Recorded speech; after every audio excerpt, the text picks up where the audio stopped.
more live than normal. Yeah, way live. We're way live. Today's July 10th. Thanks for joining us on the Packaging Today show, where we talk about packaging today. And we've got every day. No, it's great. I love it. Oh, Corey. Hello. We got Corey over here. He's all dolled up. We're here every day.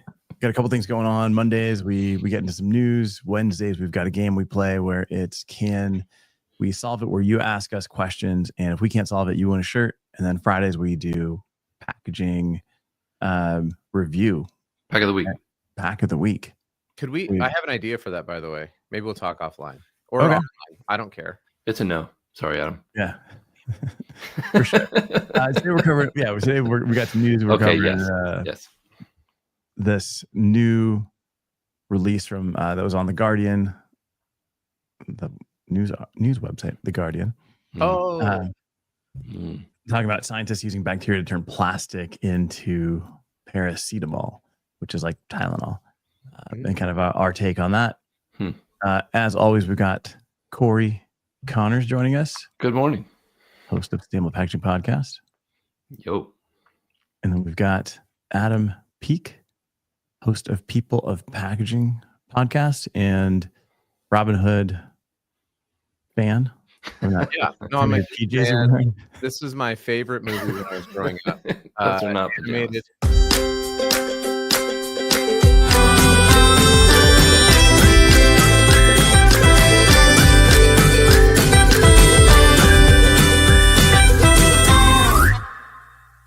When I found out you can't marry the animated Maid Marian Fox, but man, she was my childhood crush. At least back then you couldn't. Yeah, maybe now. I don't know.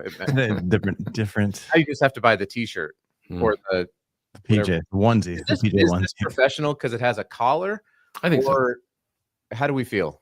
You know, business not casual. Giving anybody fashion advice, but T-shirts. It has buttons.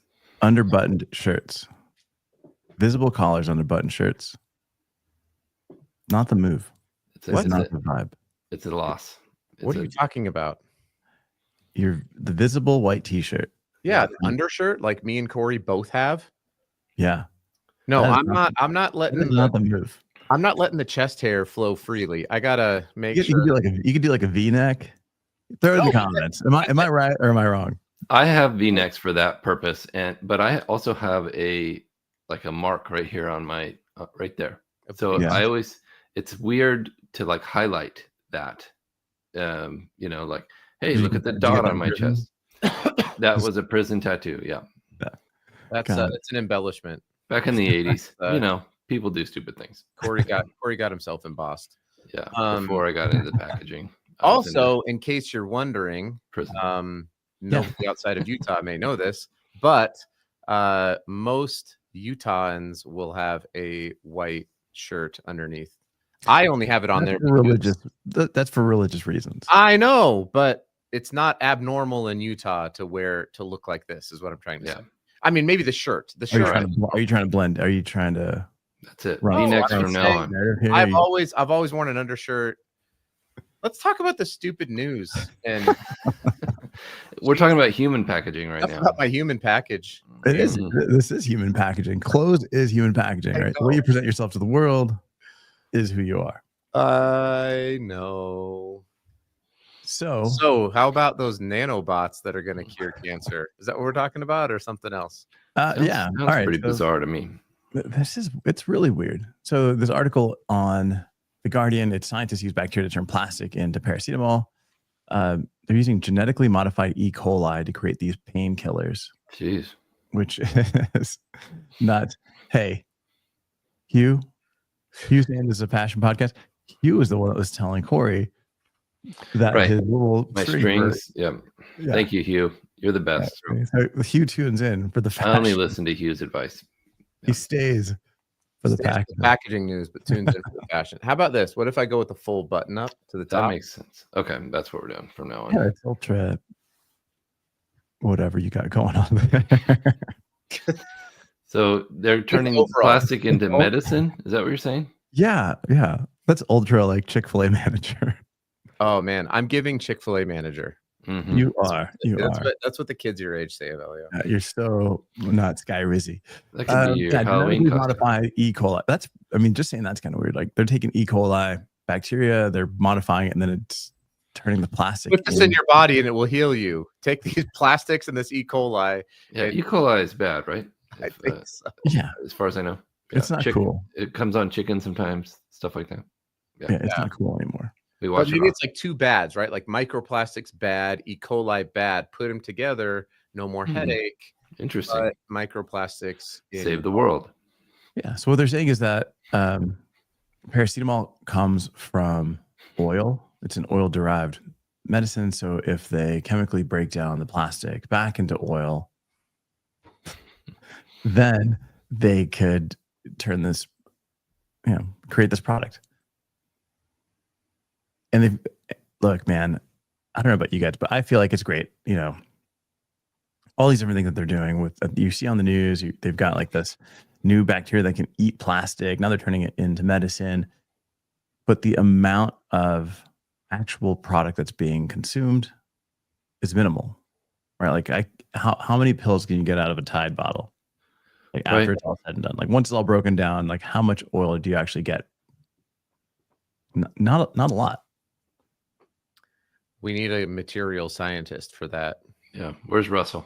One that's better dressed than me. Yeah. Okay. So on the one hand, I think interesting. That's probably the most positive thing you can say is like, this is interesting. If we can repurpose the current plastic that's in our landfills and our waterways, and we can turn it into something that's then useful. Yeah. Good. It's probably how much energy. It's a medicine that it's going to be put into your body. We're probably talking about a minimum of 5 to 10 years before something like this is even remotely tested and through all of the regulatory. I'm taking those now. You are already. You go buy the raw chicken with like the Tide Pods and just shove it in there. You cover the Tide Pods with raw chicken. And you're like, I got a migraine. Kids, don't do that. Thank you. Chris is right. Oh. The Urkel look. Did I do that? You did. I love Family Matters. What a good show. That was a good show. All right, man. So that's kind of what's happening, and that's like the latest thing here that we're seeing on coming across the wire. Did you also see on the topic of things going into your body that maybe shouldn't be, and we're being afraid of microplastics? China is like legit pushing for microscopic robots to be injected into your body to like cure sinus infections, colds, various forms of cancer. That seems I'm down with that. Sketchy, right? Like shove it in me. Jeez, crazy. How big are those bots? Like this big? I can take it. Yeah. No, they're only viewable under a microscope. But I'm like, so on the one hand, we're like microplastics are bad for the human body. And even though there are people on the internet who say, no, we should feed them to fish because they're good. But 99% of the people say microplastics are bad. Yeah. And we're like, but micro machines, micro metals, good for your body. Trust us. It's going to be great for your body. And maybe we have micro E. coli that now mixes with the microplastics that's delivered by the nanobots. And now we'll live forever. I don't know. I've heard of those things that you swallow and it follows your digestive tract down and like records stuff to look for problems. And then then it goes out right at the end. That makes sense to me, but this is very scary. But wouldn't microplastics then do the same thing? Like, don't they eventually leave your body then? If that's, I don't know, right? They're so small they get absorbed into your bits, to your balls. Yeah, apparently. Yeah. The other thing I saw. Yeah, here's the thing, man. I don't buy all this microplastic in your body stuff. At least not to the level that it's being promoted on mainstream media. Like I read an article last week that said people eat 3 credit cards worth of plastic if you use plastic cutting boards at home. 3 credit cards, that's a lot, right? I mean, that's a huge amount of plastic just from one source, apparently. That's like per week, right? Or is that per month? Yeah, I think it was like per month. That feels really my cutting board would be like disappearing. Right. If you're using that much plastic, like imagine removing that much plastic from a cutting board every time you use it, and that's how much you're eating. That's not much. That's how much you're cutting off of there. It sounds unrealistic, right? And that's the problem with a lot of this stuff is when it talks about microplastics. In every news feed is talking the same article we talked about like 2 weeks ago, where there was some studies on the amount of microplastic that you're having in your body, and they're repurposing that same article over and over again every day. They keep pushing that narrative. Yes, we are ingesting microplastics, but not at the rate. I can't believe that at the rate that they're saying. No. Yeah, that sounds like macroplastics. You know. Yeah, I mean, you would be able to physically see the amount of plastic they're telling you. Yeah. You know, that's a lot. That's insane. Yeah. And is it? I kind of go back to the conversation I had with Roger Pielke Jr. on my podcast. This was a few years ago, but he runs a Substack called The Honest Broker, and he talks about weather patterns and climate change, and obviously the horrible news about the flooding in Texas and like that it's atrocious and it's bad, and he is quick to admit all of this, right? He's like, no, this is terrible news, but here's the data about extreme weather over the last 50 to 100 years in flooding. And he's like, we don't see any uptick in extreme weather patterns in the last like 100 years. That this is just, he's a climate scientist. He's like, he's worked for NASA. He's like, I'll just give you the data. And he's like, we have more people. So there's more people living in areas, but it's not like that's interesting. Flooding there. They're living in areas that maybe weren't populated before. Correct. So it becomes like floodplains and things like that. That makes a lot of sense. Yeah. And so I do wonder if there's, and by the way, he's got his whole story is on Substack, but he was a tenured professor at Colorado Boulder and ended up like getting his tenureship removed because he wasn't like, he's like, no, the climate is changing. Yeah, the temperatures are certainly different. I'm not telling you that's climate change, well documented. But I'm trying to tell you that we've done a lot of really good. Like he was positive about it, and they were like, "You can't be positive about this stuff. You can't say that things are working because then people will basically stop caring." And he got fired from his job. So whether or not he's right or wrong, I'm not smart enough to tell you, but it does feel like maybe there's a little bit of that within the microplastics community of like, we don't like plastic, right? Like I don't like plastic in water. I don't want plastic in my body. So let's make the data support our preconceived idea so that we can support the things that we want to sell. And I think that can be a little bit dangerous.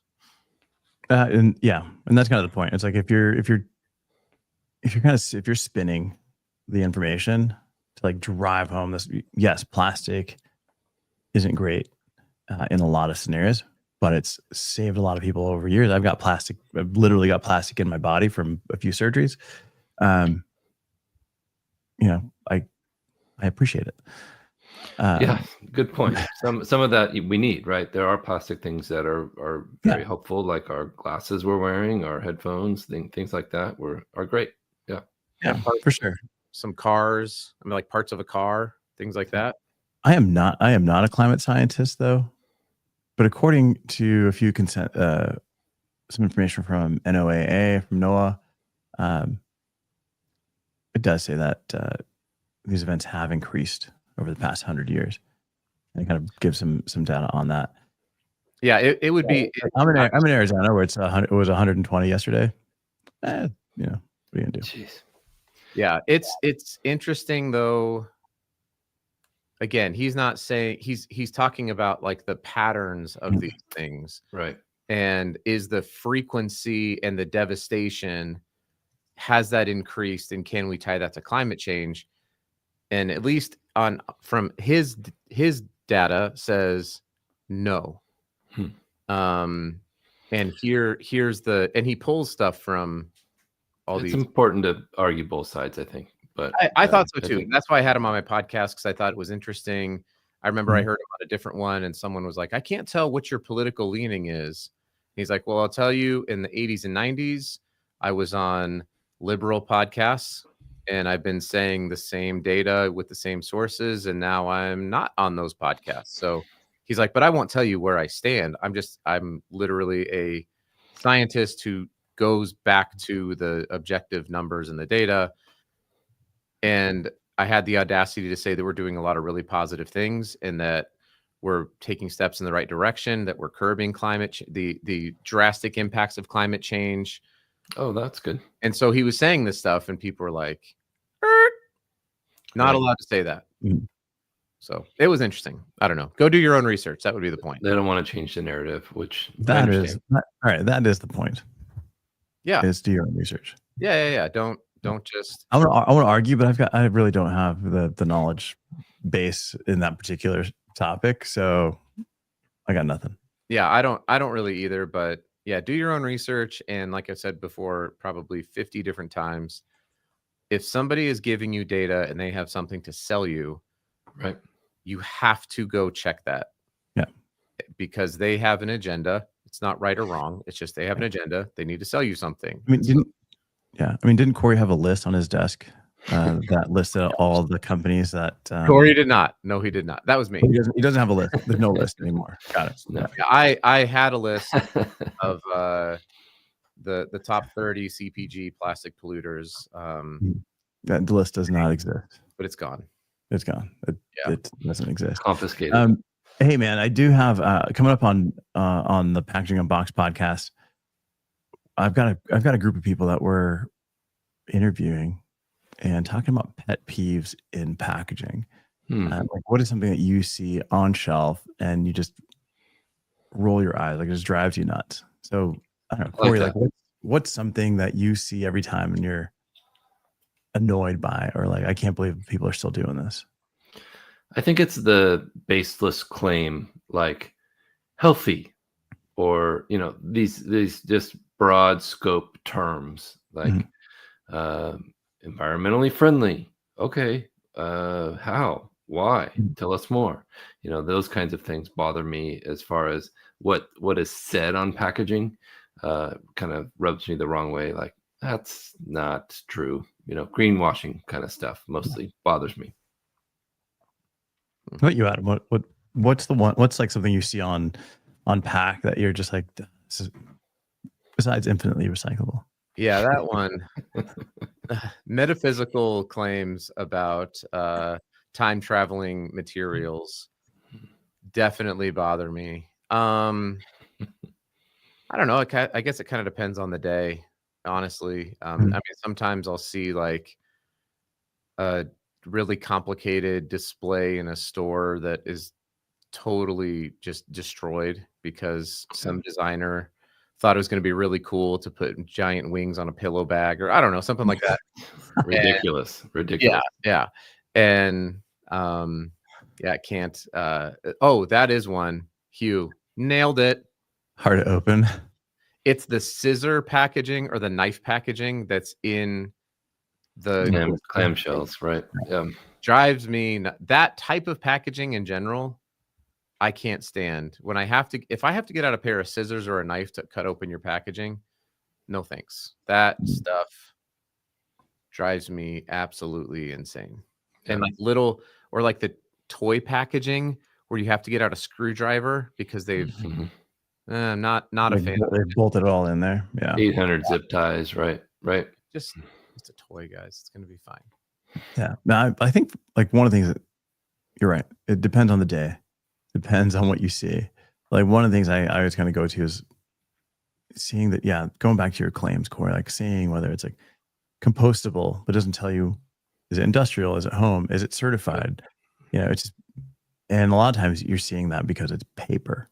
Right. Like, well, paper can biodegrade, but what does it leave behind? Right. Jonathan Geese. What are the inks? What are clamshells are pure eel, 100%. But I think like those claims is something, especially when they're boasting the claims like on front of pack. Like, look at us, look what we're doing, but they're not giving you the information that's actually helpful.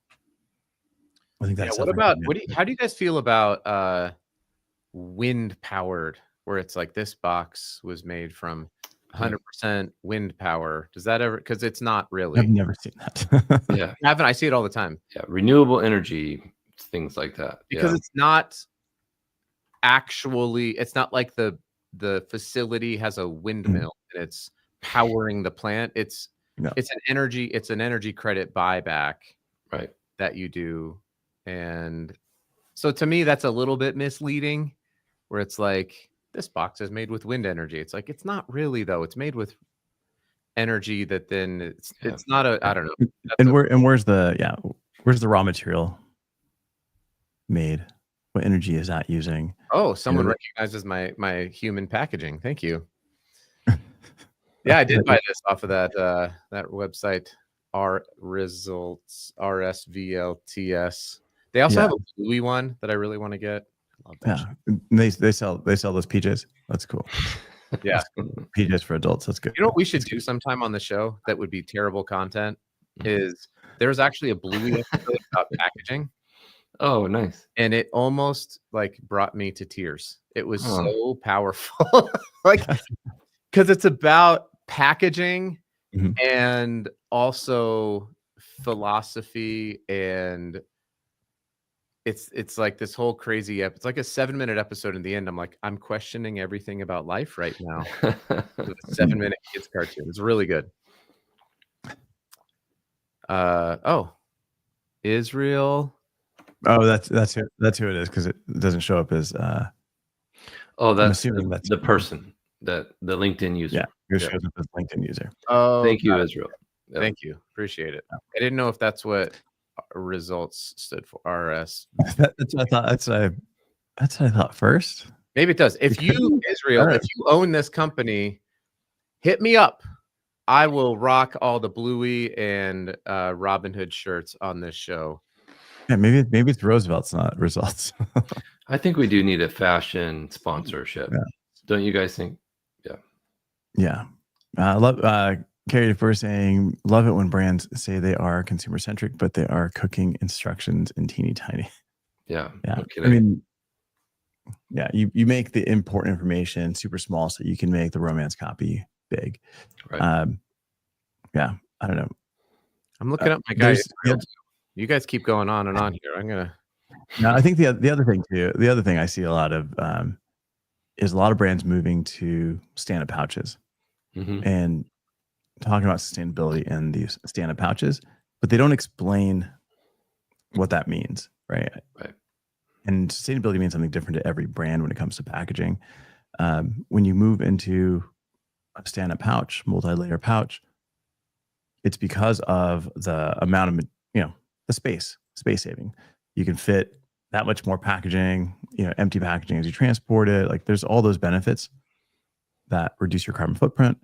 The plastic's easier to extrude. It's got a better LCA up until you use it, but then there's no explanation of that, right? So consumers see that and they think, oh, this is better. And they think, oh, I can recycle this. When a lot of times you can't recycle that unless it's, a single material poly bag. Right. Yeah, I like Hugh's question. Who would be our fashion sponsors? So Adam is the funky shirt guy. I'll do like Roosevelt's, Volcom or something like that. Yeah. How about you, Velio? Would you? I would do James Purse. I don't know who that is. Or is that a company? It's a person. Yeah, it's a person and a company. Yeah, James Purse is who I would do. Oh, Israel. Okay, hang on. I've got here. Israel is a art director in the greater Phoenix area. Roosevelt's is what RSVLTS stands for. But I don't think that Israel is the. But if you do know the person, then I would probably be sponsored by packagingfashion.com. For all of your packaging t-shirts, go to packagingfashion.com. Packagingfashion.com. Hey, or a New Earth project. Michael Wagner says there's a lack of consensus on what sustainability means. Recycling is treated like the goal. It's not. It's a tool. Yep, absolutely. We need to optimize, minimize. Agreed. Yep, and minimize human toxic exposure to create jobs. And that's the thing. Every brand looks at sustainability different. No matter who I'm working with, they may be like, we want to focus on using higher percentage of recycled materials. And they want to create that pull through, which has a good story on that end. But sometimes, we kind of talked about this before. If you're using maybe we didn't talk about this. If you're using higher percentage recycled we did. content. We talked about that, right?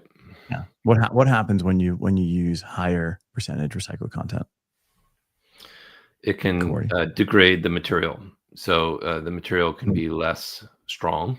The fibers in paper are shorter the more times they're recycled. And then the same thing with film, plastic materials. They are often less strong, less consistent when they are PCR content. And let's get to the information here. But if it's weaker, that means you've got to go thicker, right? So now you're adding weight. So it kind of does the opposite of what you're trying to do. Exactly. Mike Wagner saying on the Loud Shirts front, the Coke, one of the Coke Industries heirs was trying to start a Loud Shirt business. I'm really focused on Mr. McGee right now. How can we make this happen, Jonathan? Because I'm in. All right. Like he's on a boat there, so he knows what he's doing. Jonathan, I'm freaking in. All right. Seaweed-based overalls is the future, and I will wear them. Go to Outer Known. I'm sure they've got some seaweed-based. I cannot wait to wear overalls when the weather comes down below like 70 here. Overall, it's going to be a great day every day, I feel like. Outer Known is Kelly Slater's company, the surfer. Yeah. Is that right? Yeah. He's amazing. Does he have seaweed-based overalls? All his clothes is, based off of, I think it's like renewable resources or something. I can't remember. He makes a lot of the fibers using old fishing nets and things like that, recycled products. Really, can we get Kelly Slater and Bo Jackson on the same time? Dude, I just saw I shared some Bo Jackson stuff with you guys last night. Like, where is he? Why are we not getting him on here? I didn't see that. Why are we not getting him on here, guys?